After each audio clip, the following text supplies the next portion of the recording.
If you're anything like me, you're already jonesing for that 2023 snowboard season to get here.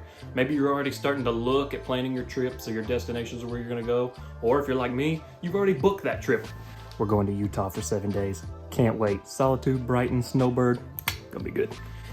But I wanted to make a video that sort of encompasses each of the highlights of the resorts that I've been able to go to over the last couple of years, so that maybe I can help you make a decision as to where you want to go, or provide some sort of information about the resort that you didn't already know.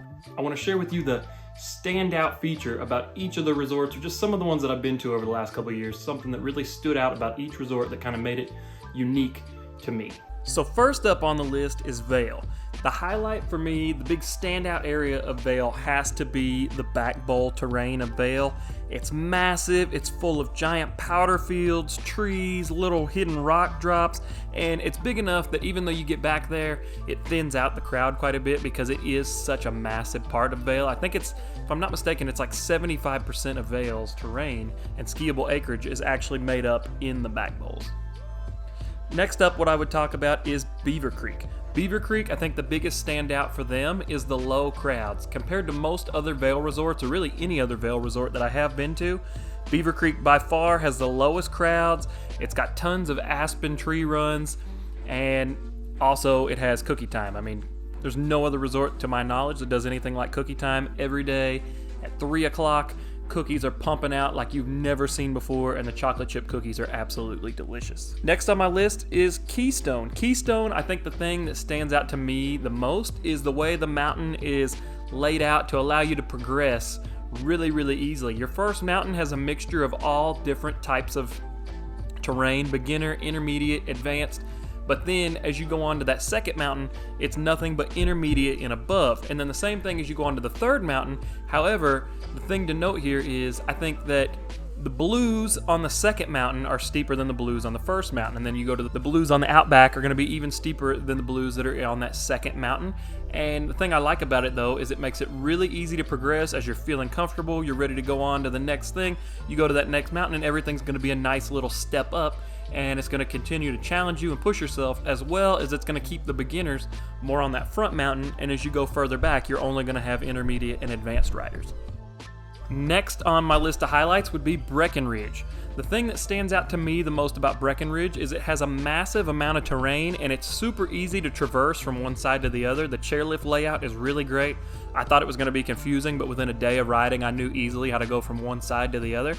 And it also has tons of really wide open runs, and so even though it does get really crowded, especially on the weekends, but there's still sections of the mountain that you can go to and find that little bit of seclusion and make it not so super crowded. I do have one bit of advice though. They do have a run called 4 o'clock that funnels down into the town. Make sure you get on that run before 4 o'clock because it does get packed.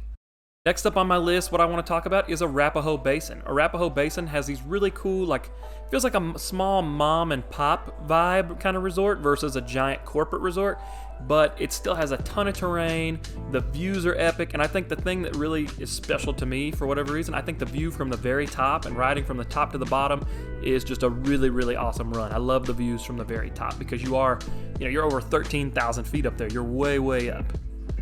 And last on the list of resorts that I want to cover the highlight, and certainly not least, is Whistler Blackcomb. I think the thing that Whistler does the best out of any of these resorts that I've been to is you have truly 360 degrees of options when it comes to making your way down the mountain. They seem like, as far as every other mountain I've been to, it had far less out of bounds areas. It seemed like pretty much the entire mountain was open to be your canvas to ride it from top to bottom however you see fit.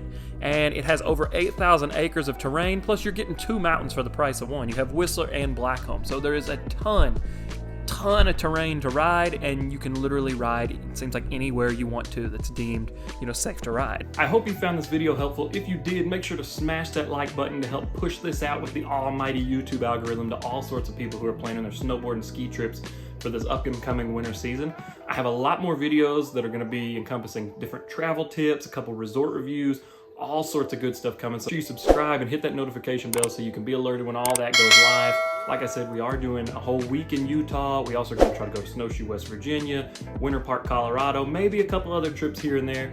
We're going to try to travel as much as we can this season and show you all some really great resorts. So definitely stay tuned for that, because I'm going to be able to put out a lot more information about those new resorts that I go to. So definitely be on the lookout. Make sure to follow me on here, TikTok, Instagram, Facebook Reels. I post content every single day across all of these platforms. I post multiple YouTube shorts a day if I don't post a full-length video.